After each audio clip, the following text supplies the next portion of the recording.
It's at 4:37. Call the meeting of the Whitman Middle School Building Committee to order. As we start every meeting, remind everyone it's being recorded for later use, and we'll start with the pledge. I pledge allegiance to the flag of the United States of America and to the republic for which it stands, one nation, under God, indivisible, with liberty and justice for all. Hi, thank you. We will shuffle things a little bit because Ms. Stafford does have to leave in a bit. I would entertain a motion to approve the meeting minutes from last meeting. I have a motion. Second. Second by Beth. All in favor? Aye.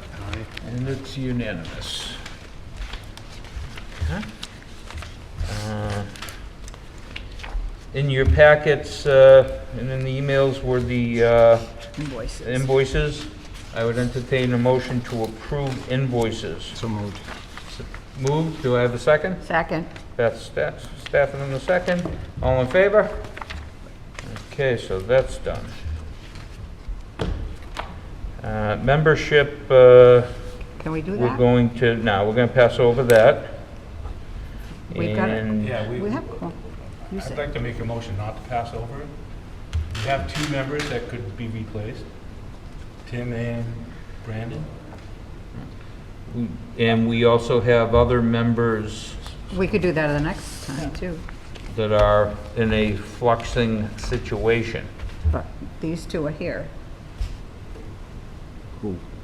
Brandon and Tim, Tim. facilities Replace and Ernie. middle school And middle school principal. To replace the people who are there.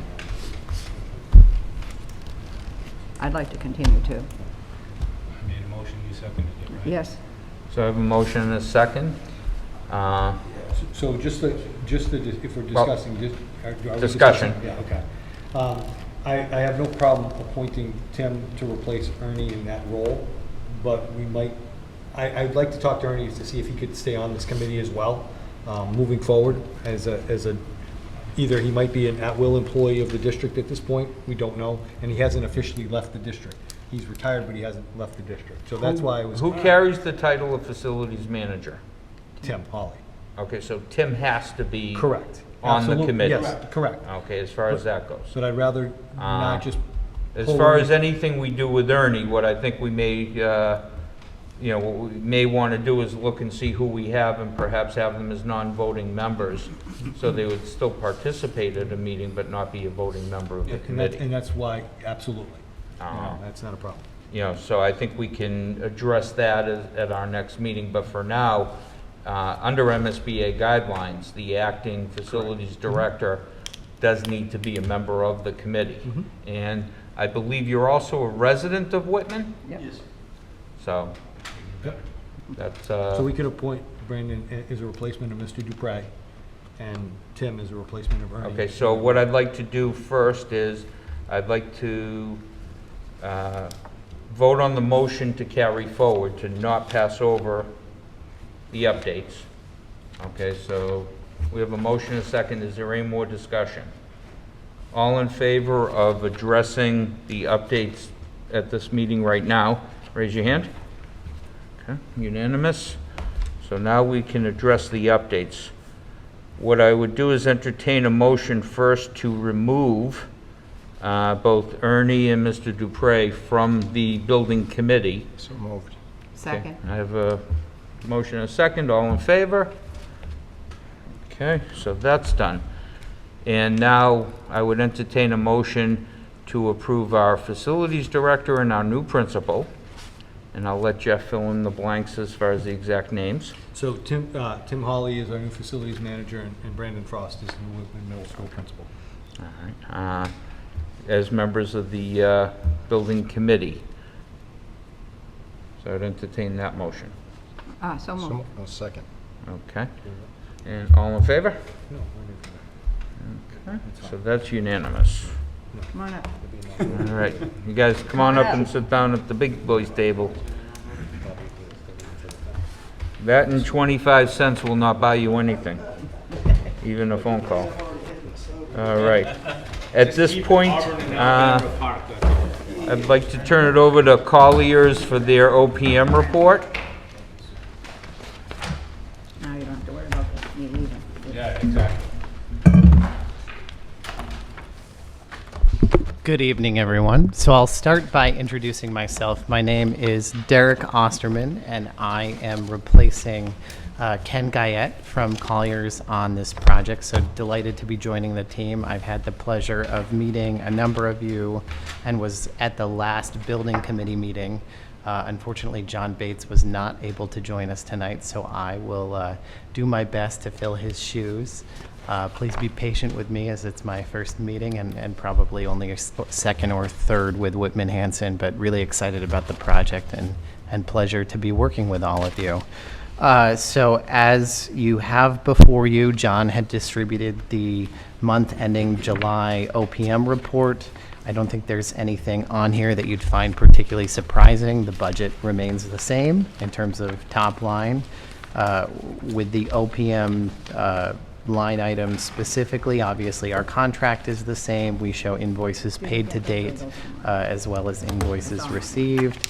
I believe those are invoices that were just approved moments ago, and then the remaining contract balance. In terms of activities, I know many of you are aware, but really we've been very focused on not only communicating with the building committee, but also working with the subcommittee as we help to explore options for what will go into the design program for the upcoming submission to the MSBA. I think it's probably really important to remind everybody that that subcommittee is working with local school leadership to help us consider ideas with the architectural team, but everyone on that committee and from Colliers understands that ultimately decisions come back to this group and likely ultimately to the school committee, so excited to be just facilitating those conversations and moving things along. In terms of the update from the designer's perspective, similar, the contract amount is unchanged. We typically show about a 30-day lag in terms of invoices paid and invoices received. So where you are tonight will probably not get posted until next month's reporting, but I believe the first invoice has been paid and the second one was just in and approved. In terms of other particularly interesting information, there probably isn't too much. The one thing that I would like to mention to the group, however, and we can certainly discuss it now or towards the end of the meeting, is I don't know that we had formalized with this group a September meeting or an October meeting for that matter. Based on deadlines with the MSBA and what I think will be coming before you on the calendar, I'd like to recommend a couple dates. Happy to do that now or sit on it until later in the No, meeting. let's get that done right now. Great. So if folks are available, would love to see us meet again on September the 27th as a group, and then on October 18th. When do we need that report in to MSBA, that preliminary? When is that due? So we'd be submitting the report to the MSBA on October the 21st. So Does the 18th leave us enough time to perform any action items should we feel they need to be performed? I believe it does. I'll defer. Yep, the architectural team feels comfortable as well. We would plan to share a draft with group work 2 weeks prior to that meeting as well. Okay. And I had tentatively, Fred, that we had on our schedule 10/18. Yeah, I I'm just, came up with that. right, but if it's No. 3 days before we have to submit to MSBA, and there's something in there, you're gonna submit a draft to us, I think we should probably pencil in something beginning of October as, you know, looking at that draft. Are they going to be done?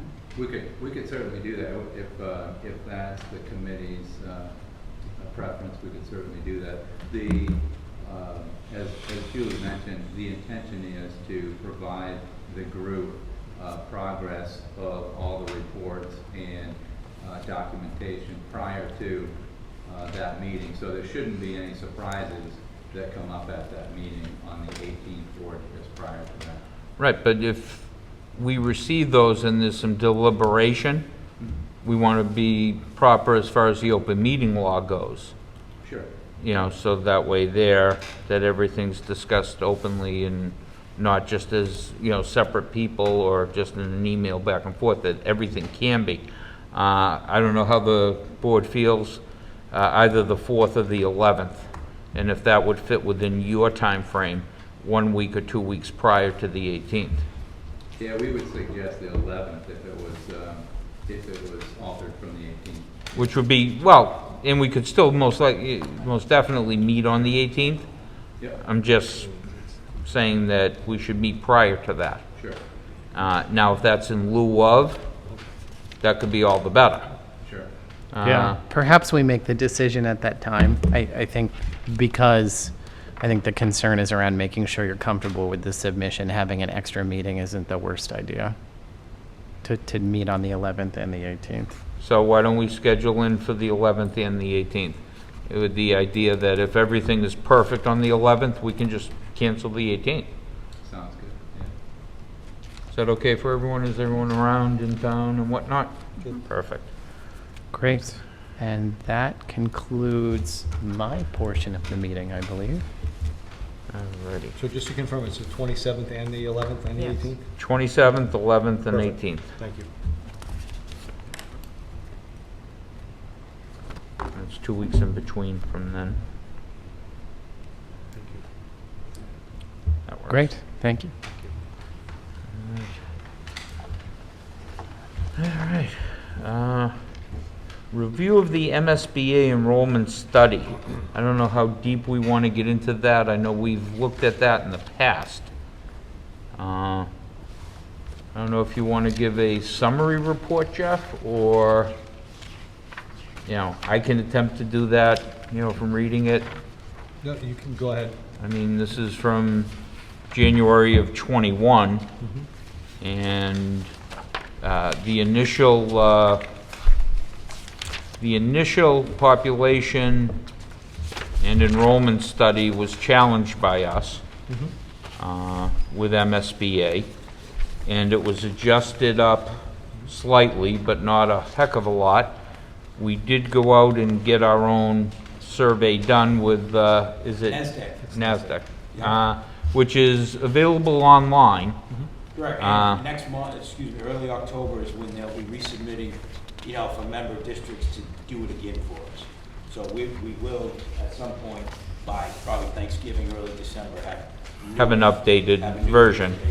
information. But what they're saying is they're looking at declining enrollment happening, and they break it down K through 5, 6 through 8 in a total.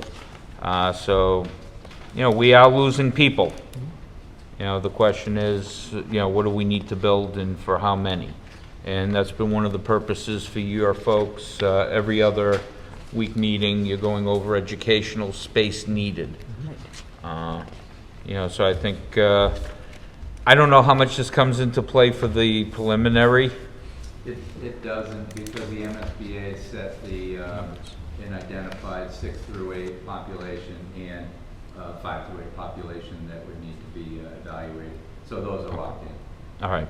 And also, from what I can gather reading, we would have to go back to either it's MSBA or DESE and justify any changes that we do and what we're doing with any space created. And it would have to be, quote unquote, appropriate in their eyes. But everybody got a copy of this, and everyone's had the copy of the other report, so I would say we should be on guard with that. Any questions? I'm certainly not the expert, but I'd be glad to try and answer. All right. Gleaming right along, AI3. Thank you very much. So Julie and I are going to go through a handful of slides and let us know if we need to speed up, let us know if we need to slow down. There's a lot of information that we want to relay to the group that's been occurring for the last 4 to 6 weeks. This is the same slide as you saw last time. We're on schedule for the October 21st submission to the MSBA for preliminary design program. We have concluded the majority of the major components and categories of the first phase. The next step is looking at the evaluation of alternatives and options, and then the cost related to those at the next building committee meeting. And I'm asking Julie to go through the next series. And so just a progress update of where we've been for the past month. You can see this first chunk of tasks is all in the green now, with the exception of the geotech report. We're finalizing that and should have that over the next couple of weeks. But all of our existing conditions evaluations have been completed by our consultants, and we've uploaded those with the administration's help. They'll be in your building committee Google Drive. We encourage the building committee to review those. All of those reports will end up in that PDP submission.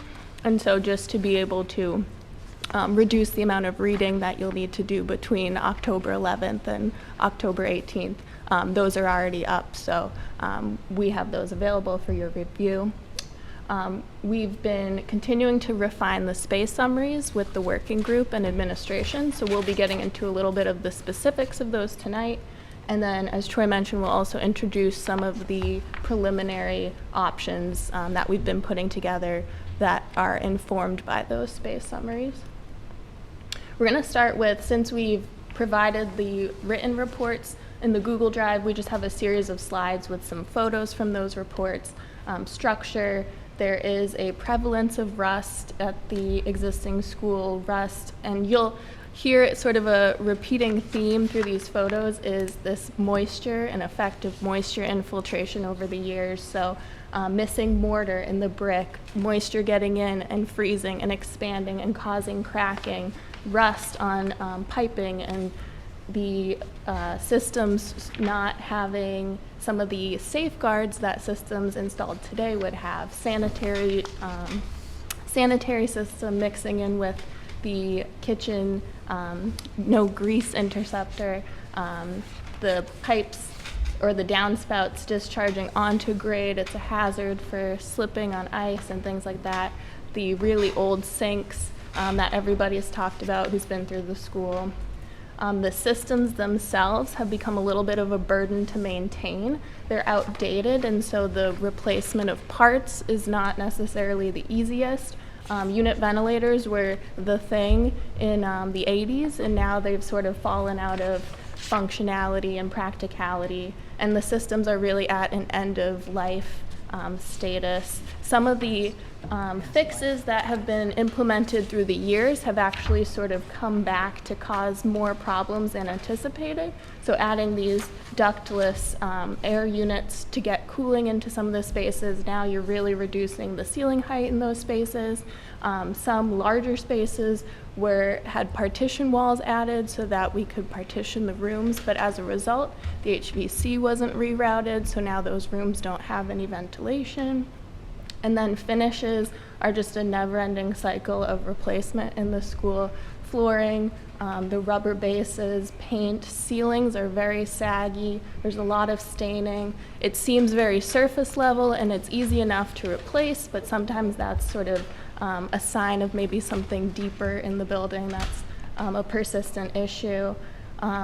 The thermal issues are really persistent in the building, as we know. Uncomfortable classrooms with solar gain. And then a lot of the finishes and the detailing to begin with is a little sloppy in the building. And so when you have all of these gaps, that's sort of a space for pests to hide, for example, or mold to kind of procreate in some of those gaps and everything. So we would like to see in any sort of base repair project replacement of a lot of those finishes, sealing up those gaps. ADA and code issues are of great importance and would have to be updated in any kind of renovation project. And they are also a harm to the occupants. I mean, the corridors and the staircases are narrower than code would allow, so you can imagine in some sort of evacuation that could be a problem. And we even have protruding objects into that path of travel. The corridors don't exit directly into the rear yard, there's a staircase, so it's not ADA accessible. So a lot of these issues really compound. Classrooms without windows. I mean, we heard from the students and the staff how uncomfortable that can be. I'd just add, like, you're gonna, and you heard a consistent theme of materials, finishes, systems that are beyond their useful life, code compliance challenges, both ADA and building code. Exterior envelope, we didn't really touch on, but the exterior envelope doesn't meet the current energy code. And so the list continues on, and you guys have a few reports prior to us coming on board, and some of which we're just telling you what you already know, but it's certainly something that needs to be addressed in an ad reno scenario, or in a new construction. Obviously, everything would get demolished. Troy, real quick, You bet. about the only thing that I could see that we could do now to improve anything, you know, on the spot would be perhaps clean some of the drains that you Yeah, noted. that- And other than that, everything is just a circumstance that is not getting, there's no easy remedy. You're correct, and I think even Tim's all over that already, and has already addressed that. So, yes, that's Okay. exactly right. Yeah, yeah. And some of these things, we didn't talk about the educational component, which we did previously, about the size of classrooms and those being inadequate and not up to the size and standards of the MSBA regulations. But things like that will continue to I think that's be an discussed. important point Yeah, for please. people to understand, is Yeah. that if we renovate, every single classroom that's existing now has to be demoed. We cannot leave the classrooms as they are because they're not the MSBA's code. So if we do a renovation, if it comes down to that, then it makes the transition, which he's gonna get into later, even longer, because we can't be using those classrooms when we're renovating, because they all are demoed. Yeah, and there are other, you remember a diagram, maybe at the last meeting that Julie went through, that identified spaces that were, it was highlighted red and green, that showed spaces that were in non-compliance with MSBA regulations and others that were. And so that, with classrooms, with other specialized spaces, that's the challenge with an addition renovation project, is the extent in which you need to demolish demising walls and expand classrooms and use space that efficiently within the existing confines of the spaces. So, hazardous material investigation, we had our consultant come through with testing of the ACM within the building. They took several dozen tests of materials throughout the building. You can see that Universal Environmental Consultants is our consultant, hazmat consultant. They identified, sent them to the lab, identified quantities based on existing conditions, and then also identified, at least as a temporary or preliminary value, the remediation of the existing building and what it would cost to remediate. And you can see it's approximately $1.325 million to remediate the existing middle school building, which would have to happen in new construction, and it would have to happen in an ad reno scenario as well. The building would need to be clean once the project is complete. So that would occur in all scenarios that we're talking about. Aerial survey, our consultant also did a preliminary phase 1 aerial survey with topographic information, property boundary information, and we have that document. I believe that also has been sent to you folks electronically, so you have that ahead of time. And then Julie, if you could go through the updates on the space summaries.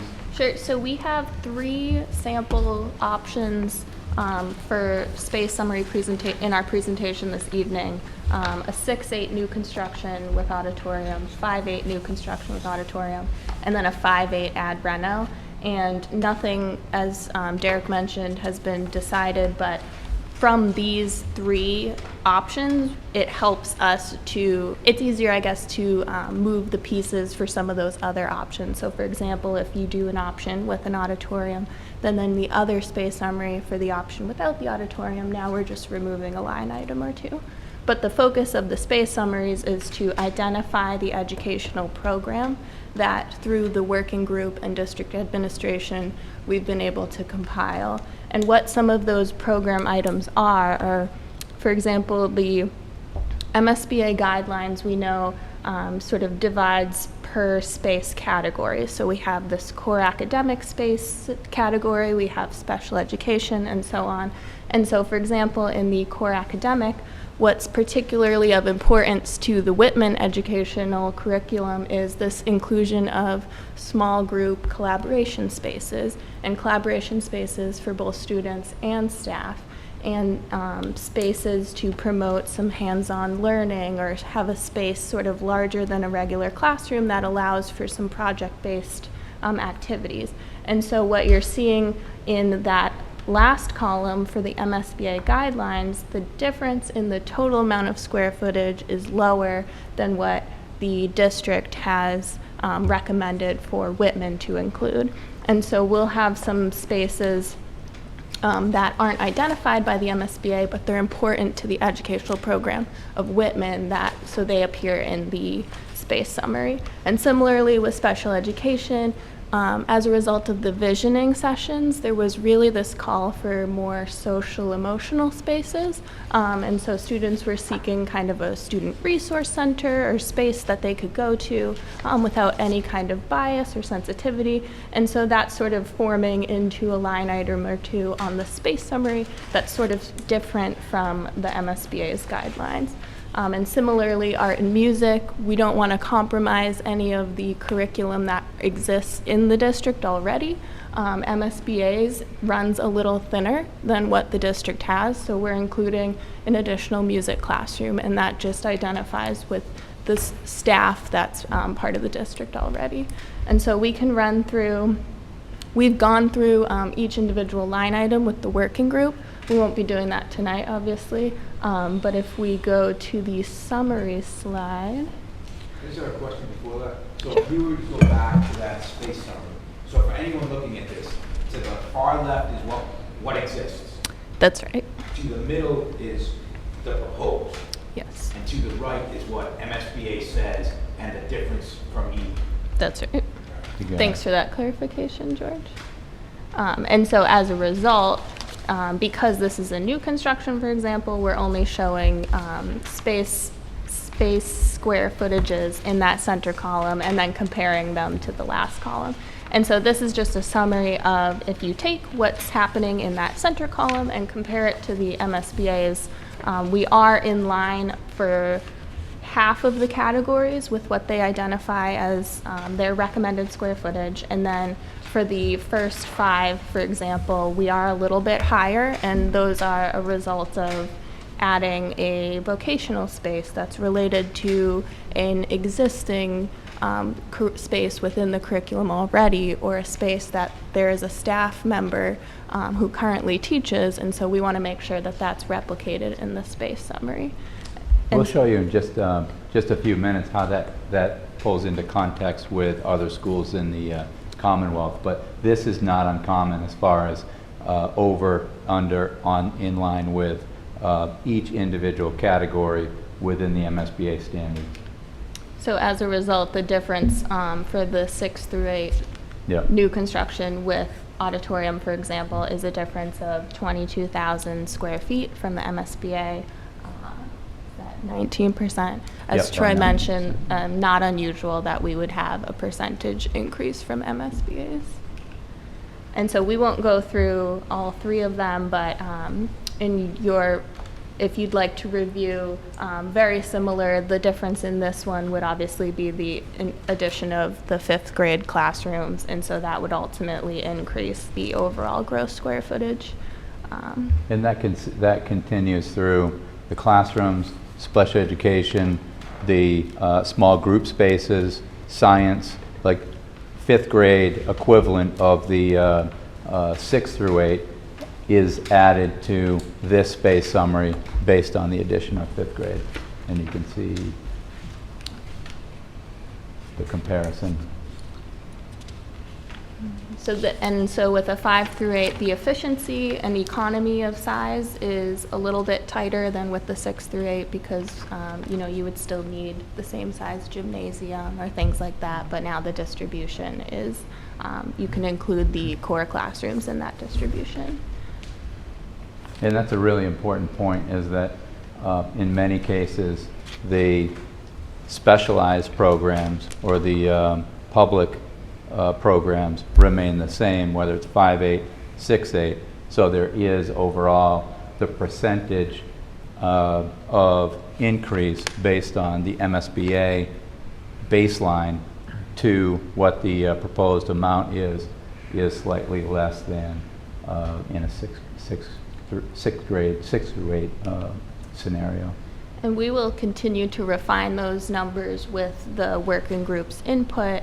And then similarly, well, I guess we'll continue to do that. The new construction options will always remain a little bit more efficient in their layout and planning than an ad reno, and that's just the nature of the existing building. And so in the addition renovation space summary, we haven't entirely delineated which spaces would be existing to remain versus which would be new. We have an idea just based on some of those preliminary concept diagrams that we'll go over. So this is a stab at seeing realistically what those numbers might come out to if we were to pursue an addition renovation option. And so the final result for the gross square footage does end up being higher than what we would anticipate a new construction for the 5 through 8 example to be. And so that's upwards of 20% over the MSBA guidelines. And that just comes from the inefficiencies of the existing building. And as John had pointed out earlier, the existing classrooms, for example, are all undersized. So we would make attempts to maybe combine some classrooms or add partition walls in between classrooms, and that as a result would never hash out to be exactly what the space summary is recommending. And so there'd just be some added square footage as a result of those inefficiencies. So in this take of the 5 through 8 ad reno, we're at about 141,000 square feet. All of these collected, you can see that Julie went through the 6-8 new, 5-8 new, 5-8 ad reno, but we went through that same exercise for all of the 8 options here, 9 plus the, if you add the base repair, which is looking at purely code required upgrades to the existing building. All of these 9, you can see the comparison between gross square footage in the yellow highlighted column. In the 2 columns to the right, you can see the balance between renovation square footage and new square footage on the far right, and that adds up to the total that's highlighted in the center. Enrollment just to its left. And this just, as we've mentioned in the past, this is the baseline for looking at conceptually the 8 different options, in that once we get to the next phase, the PSR phase, preliminary schematic report, preferred schematic report, that we will then constrict this list into 2, maybe 3 options that will then continue to vet with further options in more detail as we get into that next phase and work toward a single solution. Once we, at the next meeting, building committee meeting, our plan is to populate, and you'll see in a couple of upcoming slides, the cost analysis that we'll be populating, matrix that we'll be populating in just a few minutes. But just to, as I mentioned, related to the over-under relative to the MSBA base guidelines, and as George mentioned, on the far right-hand side of those reports, based on the population, 6 through 8 or 5 through 8, that their matrix and their calculations identify a baseline gross square footage. The proposed, and you can see here, typically is over that baseline square footage. And on all of these projects, middle schools within population enrollment of 415 to 825, over the last several years, you can see that the average is about 14.7% over the MSBA's baseline. That, as you look at them individually, fluctuates pretty drastically. You have districts that maybe 28%, 25% above, and the other districts that are right on or a couple of percentage points close to that baseline. Yep. Just looking at the town of Auburn, and I happen to do business out there, so I'm out there frequently. They were 1.7% over baseline? That's what the Or MSBA under. documentation says. Yep. Jeez. There's only one that's under, Fred. Okay, all right, so the guideline was 98,000 square feet for 560 pupils, relatively similar in size. And MSBA approved 100,395, so they were 1.7% over. Correct. Why were they so much closer to the guidelines than some of these other schools, such as, Chicopee, for instance, which is a city, but they were 25%, or Boston, or Braintree, which was 12.2%. I can't speak to those specific projects because we didn't work on them, but I can tell you that the projects we have worked on, every district is different. Every district has different requirements for special education, music, arts, auditorium, no auditorium. There are so many factors that you just can't say this is what it was.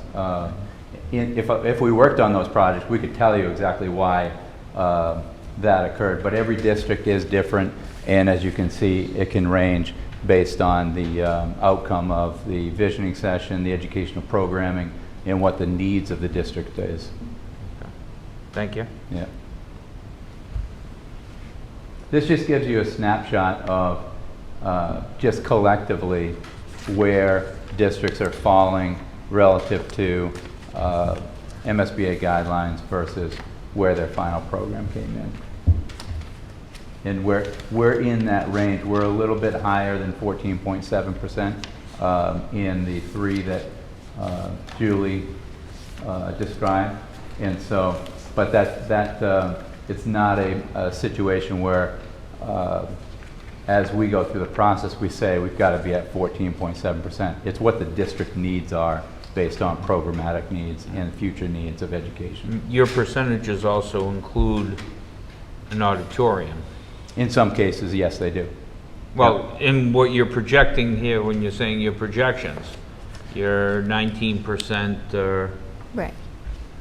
Yes, in this spreadsheet of all of the options, some include the auditorium, others do not.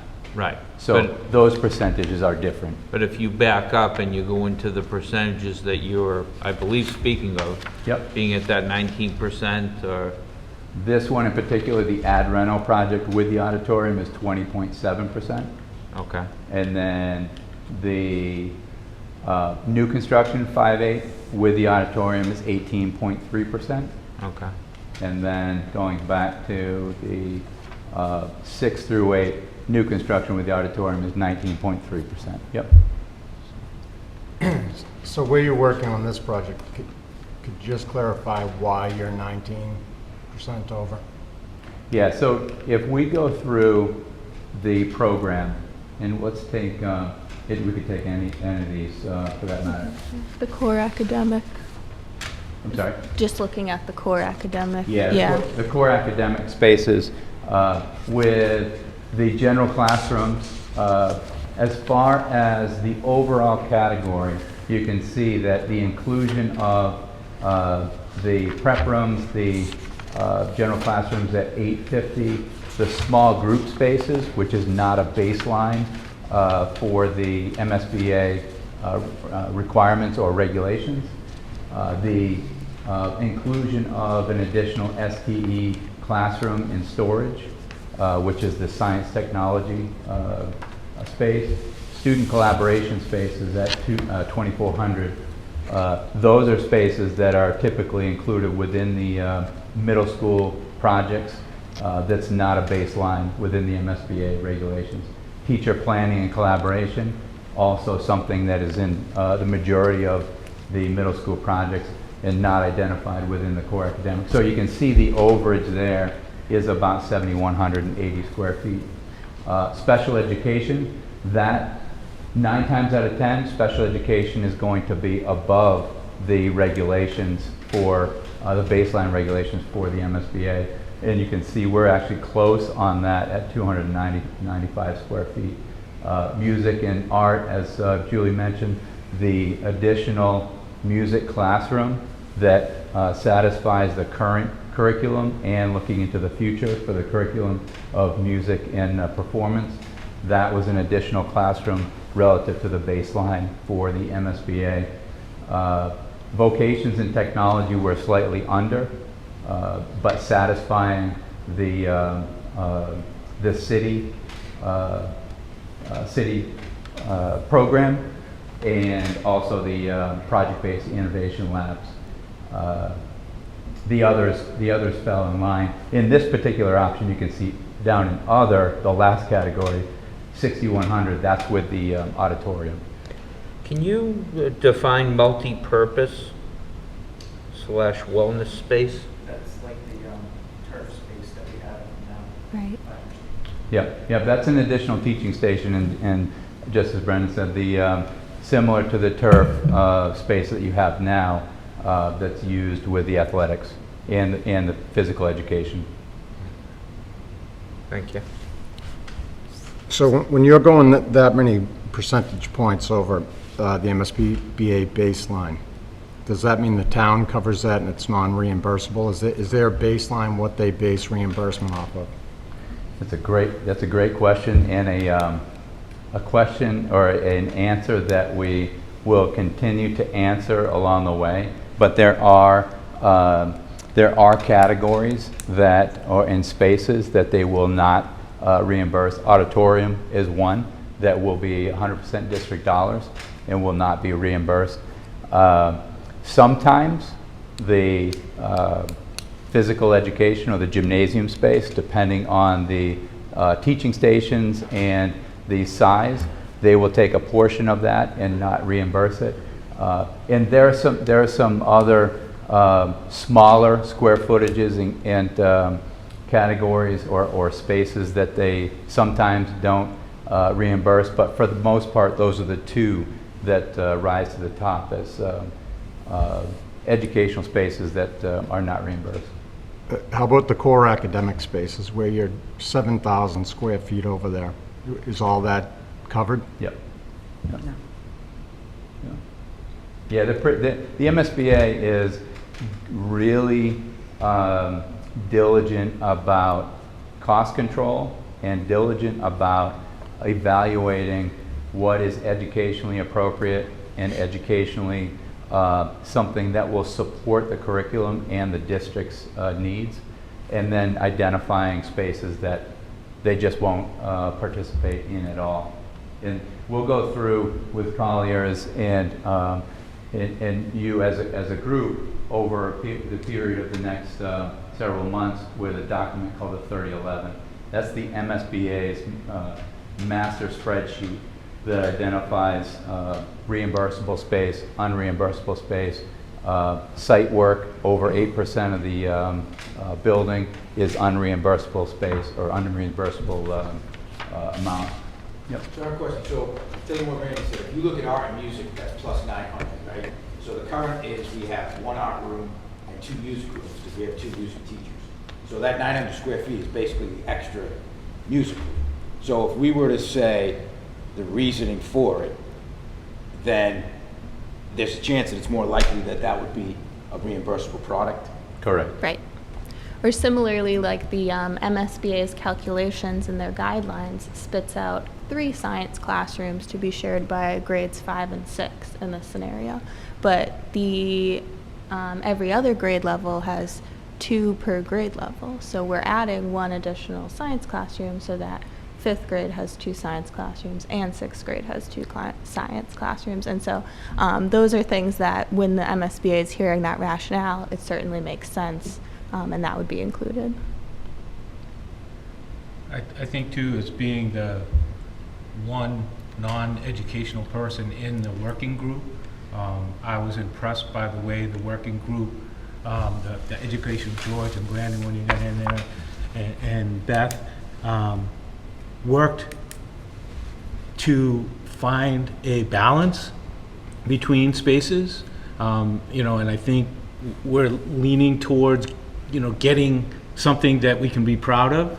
And I think, you know, at the next meeting, when the prices get populated, we may have to change our mind a little bit on that. But at this point, you know, let's get what we feel we need. And again, being part of that, listening in, I did a lot of listening. I think a lot of, you know, you know, decisions were made to not be too absorbent in what we were asking for or what they were doing. So again, when it comes down next meeting, when the prices come in, we can always say, hey, listen, we need to cut 10,000 square feet out of this. Where we got to go now? Or maybe we don't. I mean, I think we will, but you know, we'll have to make that decision then. And And also, then I think you need to know too, that the working group did cut out some from Yes. the Right, last yeah. meeting to this meeting, this morning. We had cut out some of the, so you want to explain really what we cut back on? Sure. So the Beth is right. We've gone through a few iterations of the space summaries now, and actually everything, there are some line items highlighted in yellow. That's because those have since changed from the previous version, and so we're keeping track of those changes a little bit. And so the 6 through 8 new construction option, for example, that decreased by, I think, 1,000 square feet or so. The new construction we've bumped down by 450 square feet or so. So we're pulling some square footages out as we continue to revise the space summaries. The real balance as we continue to work through cost, program, and what the right size building is for Whitman. It really is a balance. Like the dangers of saying, okay, we need to cut out 10,000, 15,000 square feet just because, or because of cost, is somewhat dangerous if we're talking about a 50-year building. That doesn't mean that we should not be economical in the way we look at use of space and we look at adjacencies of space and the final product. But I would just caution what some districts get into and handcuff themselves, and they don't get the building that they may want in its entirety because they're looking at purely at cost without looking at anything else. I can't speak for the committee, I can only speak for myself. But I think it's my intention that we build what we need.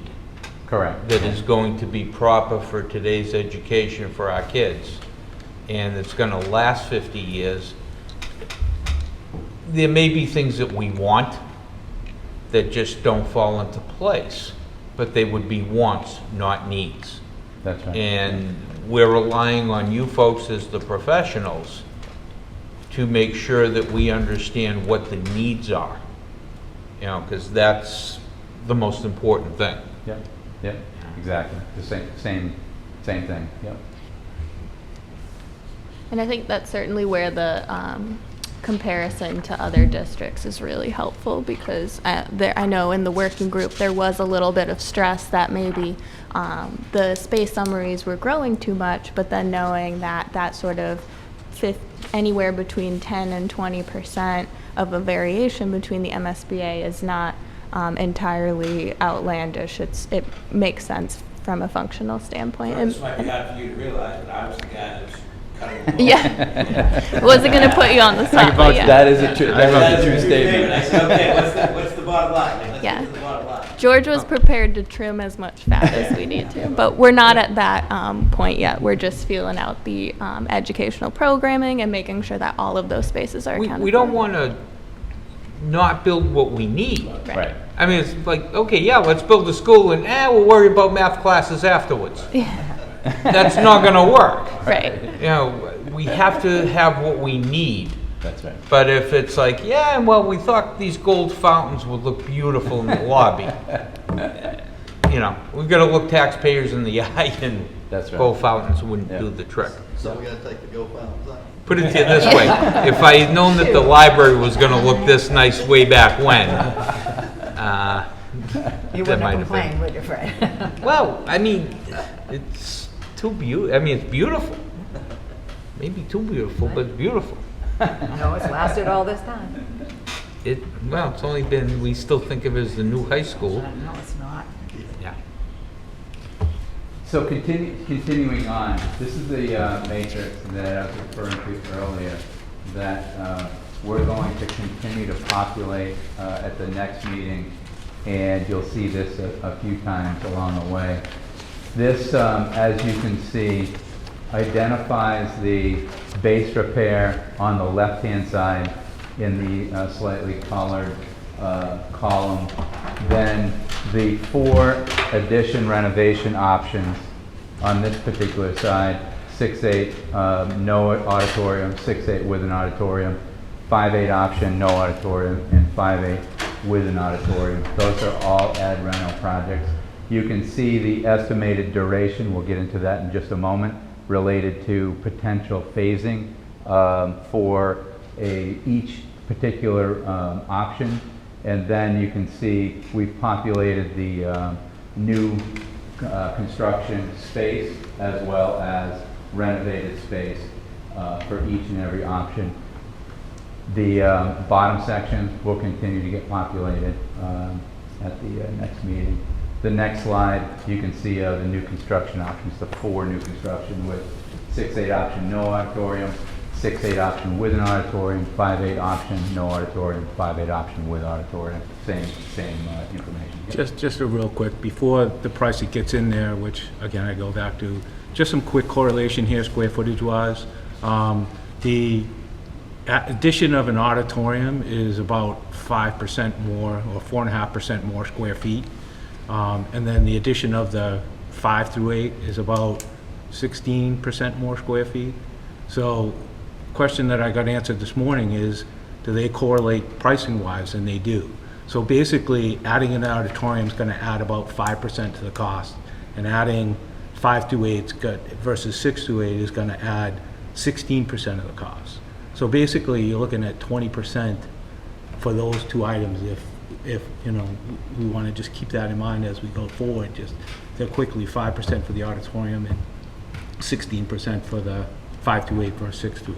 We'll be able to more clearly define exactly what that value is for you without having to go through percentages, Right. Because it will be correlated.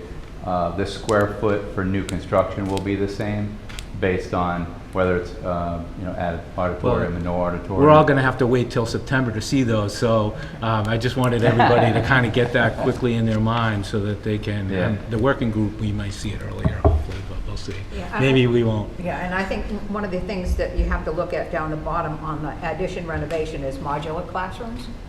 Because Right. depending on what, if you chose addition renovation, depending on which look you chose, you might have to pay for modular classrooms too, so that adds to the cost too. And you'll notice it's not on the new, because you could stay in the building until, so that doesn't disrupt any education going on.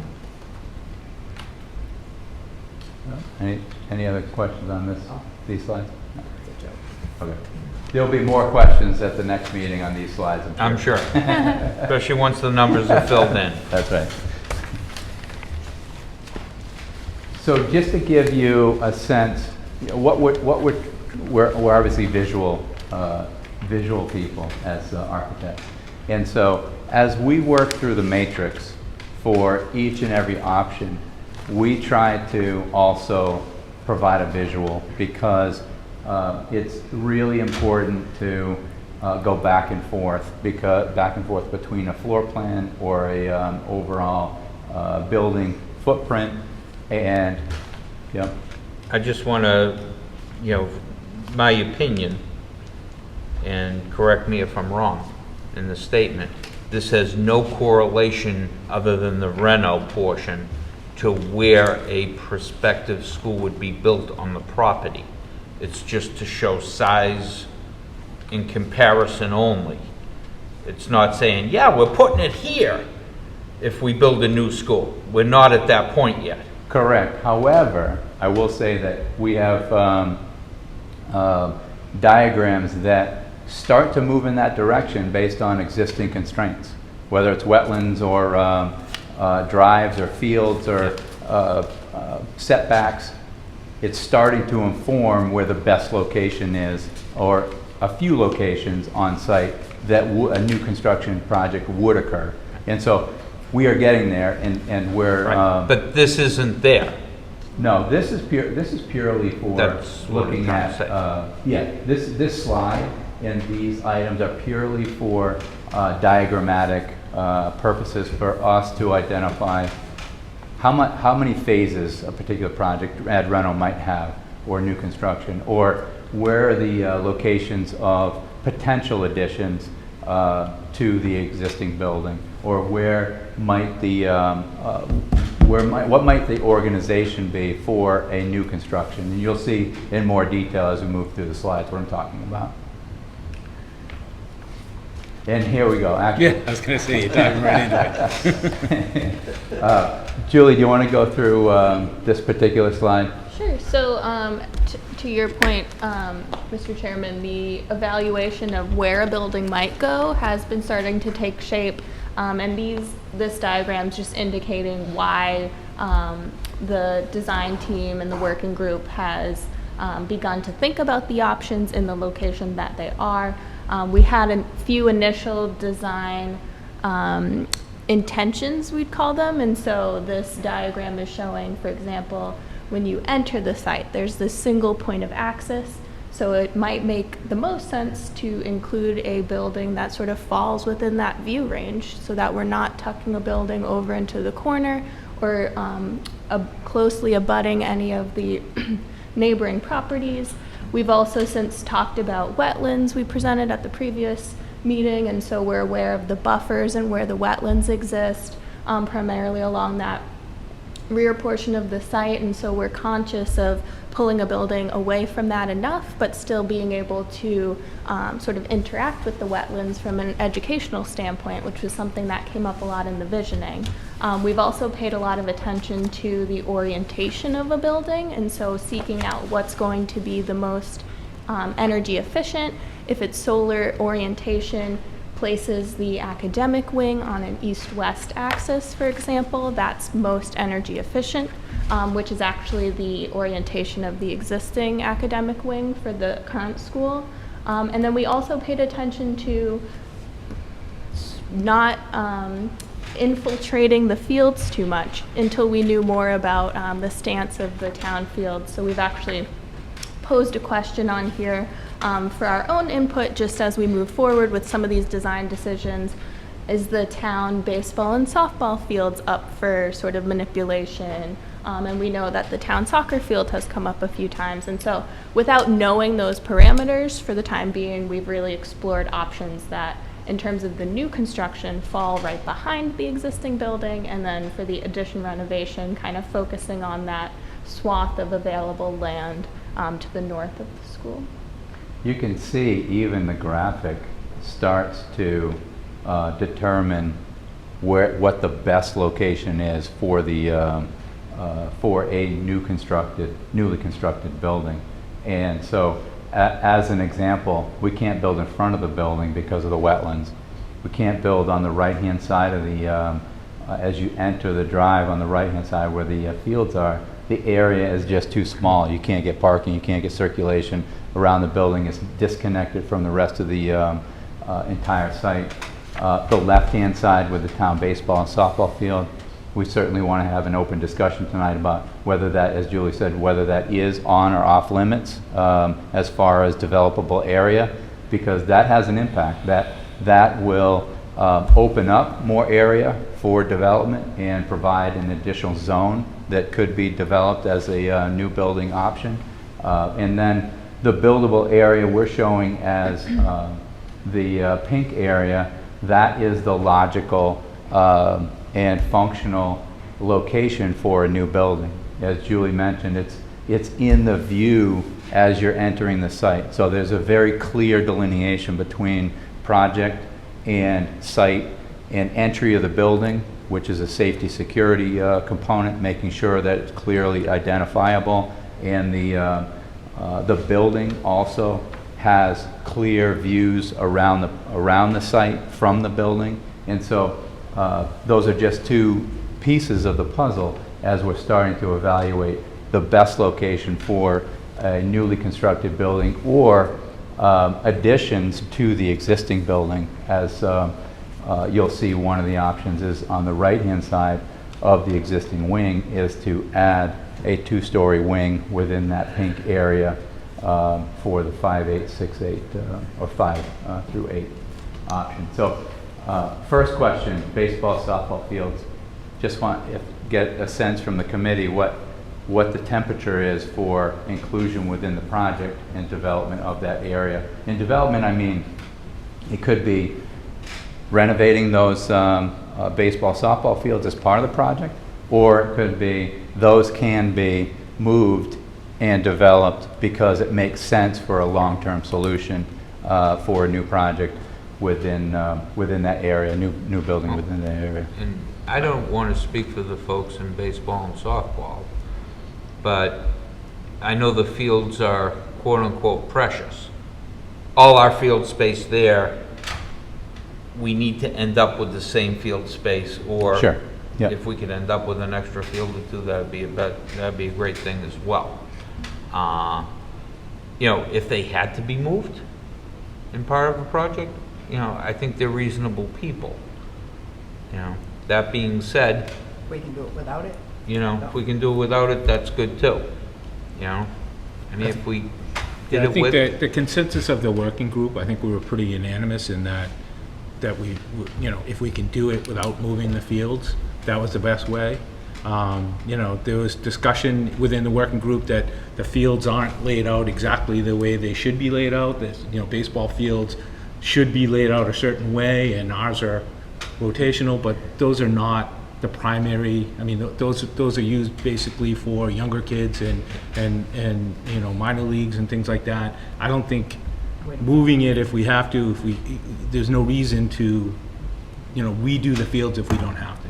And if you remember, in 2000, they were here, like, the fields were terrible, they were swamps, and then we redid it with the renovation, but those back fields never really. They don't drain. They were really never well-developed playing fields, so, No. I mean, I think, yeah, the group did There's sort of talk 3 about. feet of sand under there. Yeah, And there's drain pipes that go nowhere that were never connected to anything. right. Lord knows I had my earful from a few people in baseball last year about it even. But I think if we can leave them, that would be best, Yeah. because we might garner some favor, Yeah. and Soccer fields, We know it has to, I that mean, one has to go. if the school's going back there, my question is how far back into the trees can we go with the wetlands that are there? You know, if we can go back into the trees and create more room, we would have to rebuild I mean, those kids are on those soccer fields all weekend long, at night, they practice, they get used. Yep. And there's no way you could take that away from those kids, period. I think just as a baseline, we can identify the fact that the fields that are there now are going to be there in some form or fashion. in a Whatever new is project. disturbed Yep. needs to be replaced. And if it can be replaced and enhanced, and we want the fields to play safely. Yep. I mean, soccer right now is spending a boatload of money on that front field just because it's too hard. You know, they've loamed it, they've brought in new sod. Finished I it mean, they today. spent a ton of dough. Finished it Yeah. today. So whatever we could do Yeah. as far as being a good partner with the town in being able to create more fields, better playing surfaces for the kids. They're all our kids. Yeah. And we want to make sure that we can do so, whether it be soccer, baseball, softball. The Special Olympics use that softball field. They play tournaments, they host tournaments. If you have a chance, it's a fantastic time. And at least George will tell you that, so. Yeah. Okay, that's helpful, thank you.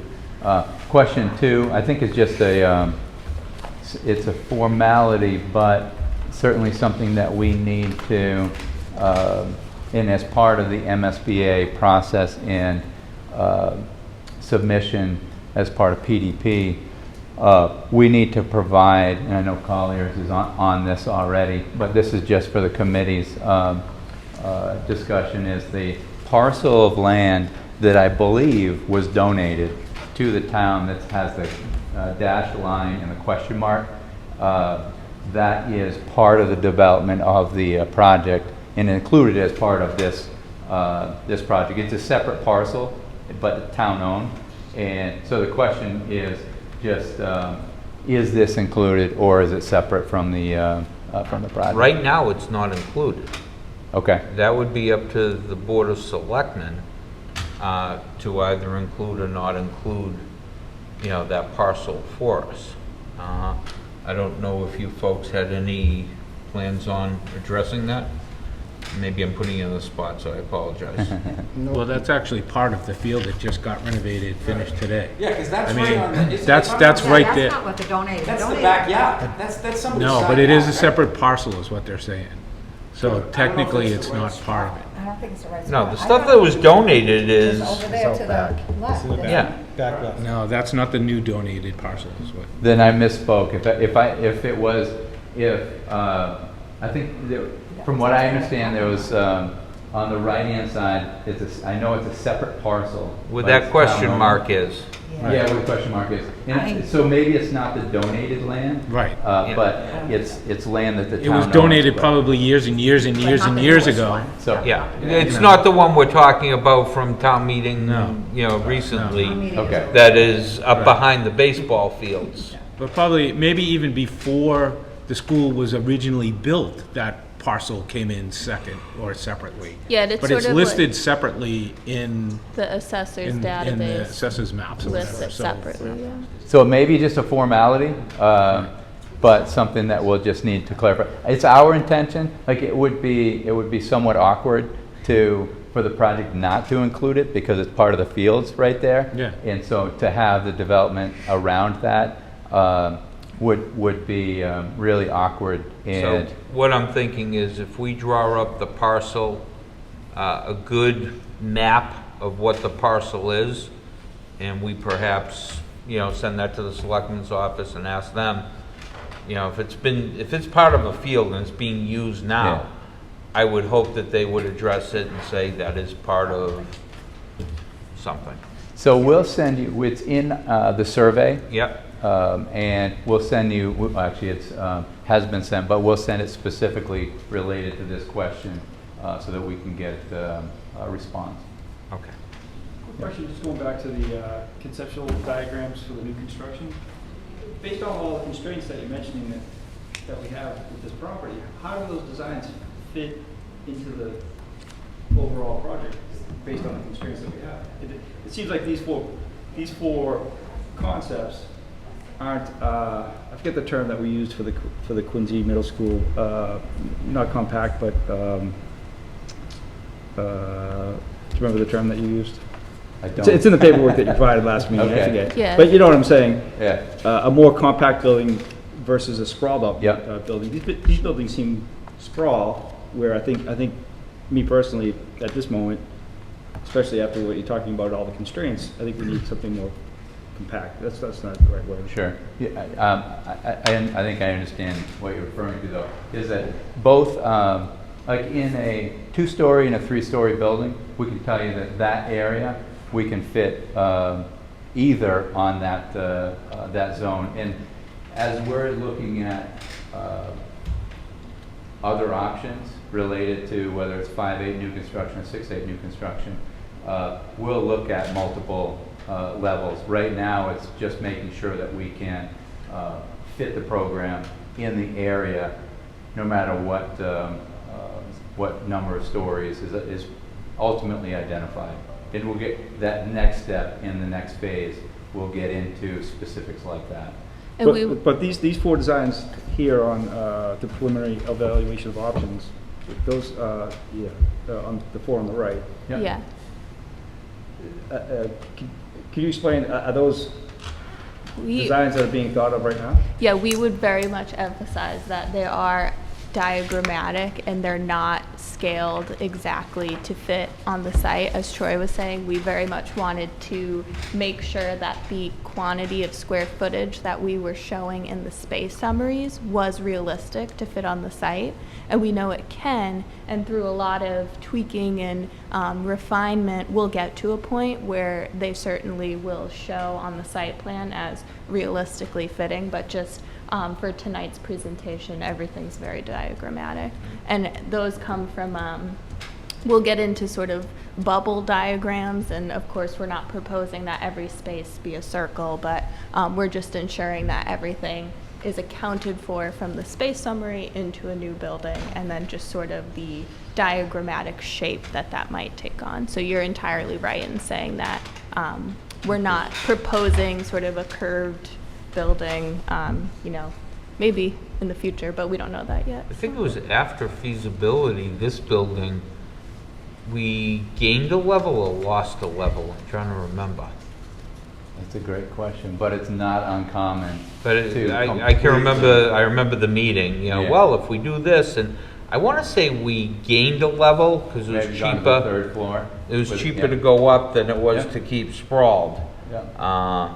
Right. Like even the whole place was supposed to be that type of a brick. And That's it right. ended up being, okay, we'll do a smaller course and then we'll use regular brick, Yep.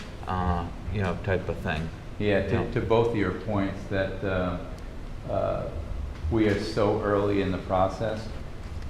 That being said, you can see that we're trying to move into a diagrammatic form so we can, one, inform the space summary, but also, two, identify, as an example here, the number of potential phases in an ad reno scenario and how long that might take based on the square footage and the complexities of integrating new and existing. And so these are the diagrams that Julie was talking about, the bubble diagrams that at least provide a form, provide an adjacency of space, and fit that within a zone of the site. So that was 6-8 without the auditorium. This is 6-8 with the auditorium.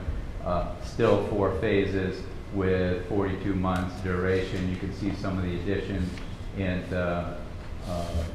I can go in as much detail as you want or as little detail. Our intention was to just show you these as some of the diagrams that we're working through. You all have a copy of those within your packet and can certainly go through them at your leisure. We went through every one of the 8 options. This one in particular, the 5-8 option, no auditorium. As I was mentioning, the 2-story addition on the right-hand side, I'll just point out in this scenario with a 5-8 renovation option, there isn't a need for modular classrooms at this point because we can construct the 2-story addition on the right-hand side, move the 6 through 8 students into the 2-story addition, renovate the existing 2-story classroom wing, and satisfy the requirements of the classroom counts because 5th grade hasn't been infused into the building yet. So the 5-8 reno option, that's something to point out. Now, the reno option for 5-8 is about 46 months. So that's including field and final site development. All of these are including building and final site development. If you take the 5-8 renovation with the auditorium, it's about 48 months. So you're talking about 4 years of construction based on the sequencing, based on the movement of students and the site development. And the purpose of these was a couple reasons. It just helped us inform those space summaries, and then we wanted to make sure we were putting out some ideas to the working group. So, for example, what if we reuse the existing student dining and rehabilitate that into an auditorium? Okay, but then we can't sort of slope the seating. And so we had gone through these in greater detail, and just sort of reevaluating what makes sense and maybe what's an idea that will stick versus one that maybe wasn't as favorable. The 6-8 option, no auditorium, is about 28 months, given the square footage and the demolition of the existing building and development of the remaining site area. And that's the two stories. And then 6-8 with auditorium, slightly longer, with 28 months, with, actually it's about the same, maybe a month or so different with the 2 phases. Real quick. Yep. If you look, the green where the old school is, that's the new field, Yeah, theoretically. good point. Yeah. Is that the little parcel that's in question that you have lined up there? Yeah, you see the yellow just on the bottom right-hand side, that's the yellow defined area. Yep. Yeah. 5-8 option with no auditorium, about 32 months. And then 5-8 option with auditorium, also about 32 months overall. And these could fluctuate a month, 2 months. It's the first view of the phasing. So last item is just informing the committee, as we talked about at the last building committee meeting, coordinating with the administration. 2 items: the open house on August 30th at 6 o'clock, both at Connolly and Duval will be there, and then in each location. And then the community forum September 8th at the middle school cafeteria at 6:30. And just so you know, those are gonna be at the end of the regular elementary school open houses, and it's actually gonna be during it, because it's gonna be more of a free flow, like, hey, it's a lobby situation, get some information, maybe get a survey going there, and then, I know Brandon's gonna be one of them, Beth Stafford said she'd be one of them, anybody you want, if you're available. And then at September 8th is the formal, like, hey, whoever wants to go at the Whitman Middle School. All right, posters with proper QR codes. I still have to cancel that, by the way, $35 a month. I'll give you $35. But posters and handouts, Yep. you know. We'll circulate the handout beforehand to get everybody's input. And I don't know if there's a way of doing a virtual walkthrough, and maybe we could ask Cable to help us.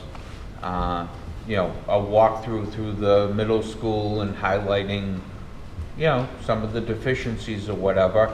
People can go hit the QR code on their phone, boom, it'll pop it right up. Yeah. You know, and if that's a link with WHCA or not, and I don't know if we're, you know, being a few weeks away, if it's too, you know, not timely enough, I don't know. So just it's a really good point, and that will occur as we move through the next phase, and as part of like the community forum #1 as a supplement. In the past, we've included short narrated existing conditions videos that are about 45 seconds to a minute long, that do just like what you're talking about. Go Okay. through and identify topics, and it's easy to upload to the website, it's easy to upload to an Instagram account, and allows anybody to take a look at them and see what the deficiencies are. And those are done already? Or No, you'll be that's, doing- in past projects, that's Okay. what we've done Okay. to help Yeah. the process for exactly the example you're exactly talking about. Yep. I'm thinking if you could even do it YouTube and do it, you know, so that it just keeps repeating. I mean, if we had an opportunity to throw these in the lobbies. And we can work with cable access to you know, you know, help them with the videos, the backup and all that. That'd be cool. Yep. That is it for us. That is it Thank for you. you. Okay. I just gotta find my agenda. All right, we've got our next steps. We've got our next meetings. Did anyone else have anything to bring forth from the committee? If so, I'd entertain a motion to adjourn. So moved. Randy and then George seconded. All in favor? We'd be gone.